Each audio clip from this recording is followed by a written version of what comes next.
தமிழ் சொந்தங்கள் அனைவருக்கும் வணக்கம்.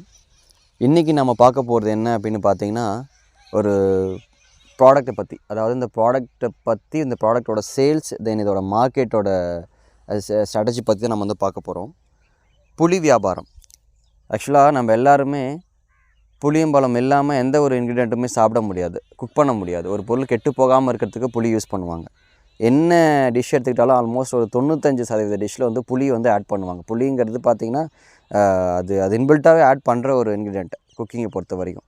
பட் இதில் சேல் பண்ணி இதில் ஒரு பெரிய ப்ராஃபிட் பார்க்க முடியுமான்னு கேட்டால் கண்டிப்பாக முடியும். இதை பற்றின ஒரு ப்ராப்பரான அவேர்னஸ் வந்து இப்போ இருக்கிற யங்ஸ்டர்ஸ் கிட்ட கிடையாது. இன்றைக்கி ஒரு வெஜிடபிள் சேல்ஸ் செல்லராக இருந்தாவோ இல்லை ஒரு ஃப்ரூட் செல்லராக இருந்தாவோ அந்த ப்ராடக்ட் வந்துட்டு ரொம்ப ரொம்ப ரிஸ்கியான ப்ராடக்ட். ஆக்சுவலாக ஒரு வெஜிடபிள் வாங்கி வைக்கிறீங்க, ஒரு தக்காளி பழமோ இல்லை ஒரு கத்திரிக்காயோ இல்லை கேரட்டோ வாங்கி வைக்கிறீங்கன்னா அதோட ஆயுட்காலம் 2 நாள் 3 நாள் அழுகி போயிடும். அதுக்குள்ளே செல் பண்ணி ஆகணும். செல் பண்ணல அப்படின்னா கண்டிப்பாக இன்வெஸ்ட் பண்ண அந்த முதலீடுக்கு ஆபத்துன்னு சொல்லிவிடுவாங்க.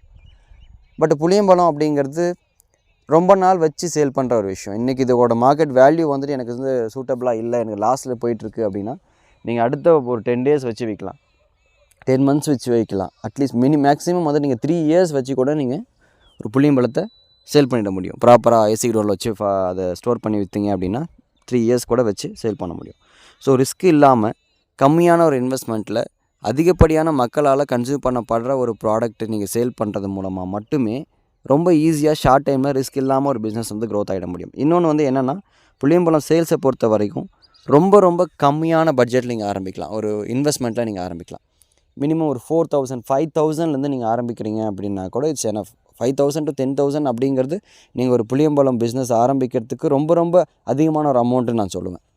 என்ன காரணம் அப்படின்னு கேட்டிங்கன்னா, இந்த வியாபாரத்துக்குள்ளே வர்றதுக்கு முன்னாடி எல்லாருமே யோசிக்கிறது இப்போ புளியம்பழம் வியாபாரம்னா பெருசாக டன் கணக்கில் வந்து எடுத்து பண்ணணும், அட்லீஸ்ட் ஒரு 3 டன் 4 டன்னாக எடுத்து பண்ணணும் அப்படின்லாம் நினச்சிட்ருக்காங்க. அப்படிலாம் கிடையவே கிடையாதுங்க. மினிமம் நீங்கள் ஆரம்பிக்கிறது ஒரு 50 கேஜிலேருந்து ஆரம்பிக்கலாம். முடியலன்னா ஒரு 30 கேஜிலேருந்து நீங்கள் ஆரம்பிக்கலாம். நியர்பை ஷாப்ஸுக்கு, நியர்பை சூப்பர் மார்க்கெட்ஸ்க்கு, நியர்பை ரிலேஷன்ஸ் அந்த உங்கள் தெருவுக்களில் இருக்கிறவங்களுக்கு, இல்லை நியர்பையில் இருக்கிற ஒரு வீக்லி மார்க்கெட்லாம் இருக்கும் இல்லையா, அந்த மார்க்கெட்டில் நீங்கள் கொடுத்து வந்து சேல் பண்ணலாம்.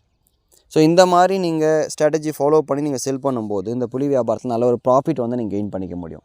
பட் இப்போ இருக்கிற மேஜர் இஷ்யூ என்ன செல்லர்ஸ்க்கு அப்படின்னா, ப்ராப்பரான ஒரு சப்ளையர்ஸ் வந்து உங்களுக்கு கிடைக்க மாட்டாங்க. நிறைய பேர் நானே வந்துட்டு ஒரு சில பேர் கால் பண்ணும்போது ஒரு சில டைம் வந்து ப்ராப்பராக என்னால் ரெஸ்பான்ஸ் பண்ண முடியல, ஒர்க் ப்ரெஷர் காரணமாக. உங்களுக்கு வந்துட்டு செல்லர்ஸ் வந்து ப்ராப்பராக ரெஸ்பான்ஸ் பண்ண மாட்டாங்க, கரெக்டான டைமுக்கு வந்து ப்ராடக்ட் வந்து ரீச் ஆகுது. இந்த மாதிரி நிறைய இஷ்யூஸ் இருக்கும். என்ன காரணம் அப்படின்னா, இதை பண்ணுறவங்க ரொம்ப ரேர். நீங்கள் ஒரு ப்ராடக்ட் எடுத்து பண்ணுறீங்க, புளி வியாபாரம் பண்ணுறீங்கன்னா ரொம்ப ரேராக இருக்கிறதுனால உங்களால் வந்துட்டு அவ்வளோ சீக்கிரத்தில் சப்ளையர்ஸை வந்து தேடி பிடிக்க முடியாது.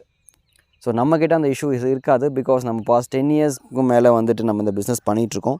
ஸோ உங்களுக்கு வந்து புளியோட தேவை இருக்குது, புளியோட நீட் இருக்குன்னா நீங்கள் தாராளமாக அந்த டிஸ்கிரிப்ஷனில் இருக்கிற நம்பருக்கு நீங்கள் காண்டாக்ட் பண்ணுங்கள், இல்லை வாட்ஸ்அப்பில் டெக்ஸ்ட் பண்ணுங்கள். உங்களோட ப்ரைஸ் தென் எங்களோட அப்ரோச் உங்களுக்கு ஓகே கரெக்டாக இருக்குது, நான் பிஸ்னஸ் பண்ணுறதுக்கு ரெடியாக இருக்கேன்னு நீங்கள் முடிவு பண்ணுற பட்சத்தில் ஒரு 4,000 to 5,000 நீங்கள் ஆரம்பிங்க. கண்டிப்பாக உங்கள் பிஸ்னஸ் வந்து சக்ஸஸ்ஃபுல்லாக இருக்கும். உங்களோட பிஸ்னஸ் சக்ஸஸ்ஃபுல்லாக இருக்கிறதுக்கு என்னோடய பங்கீடும் முடிஞ்ச அளவுக்கு நான்